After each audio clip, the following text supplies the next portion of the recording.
आपण बघत आहात आवाज कसमादेचा। बागलाण तालुक्यातील बाक्षी येथील खंडेराव महाराज मंदिराकडे जाणाऱ्या डोंगरावर रविवारी एक धक्कादायक आणि निष्काळजीपणाचा प्रकार घडला। डोंगरावर जाण्यासाठी अधिकृतपणे पायी मार्ग असतानाही काही तरुणांनी नियम धाब्यावर बसवत चारचाकी रिक्षा थेट गडावर नेण्याचा प्रयत्न केला। स्थानिकांच्या माहितीनुसार संबंधित तरुण दारूच्या नशेत होते आणि मजा व थराराच्या नादात त्यांनी हा जीवघेणा स्टंट केला। डोंगराचा रस्ता अतिशय अरुंद, खडतर आणि वाहनांसाठी अयोग्य असताना देखील त्यांनी रिक्षा वर चढवण्याचा प्रयत्न केला। याच दरम्यान वाहनावरील नियंत्रण सुटल्यानं रिक्षा अचानक उलटली। सुदैवाने डोंगराच्या कडेला असलेल्या मोठ्या दगडावर गाडी अडकली, त्यामुळे रिक्षा खोल दरीत कोसळण्यापासून वाचली आणि मोठा अनर्थ टळला।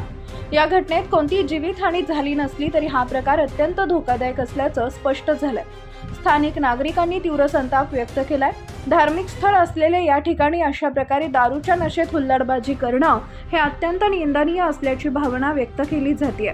दरम्यान अशा प्रकारच्या घटना टाळण्यासाठी प्रशासनानं तातडीनं पावलं उचलण्याची गरज व्यक्त होतीये। अन्यथा भविष्यात मोठी दुर्घटना घडण्याची भीती नागरिकांकडून व्यक्त केली जाते।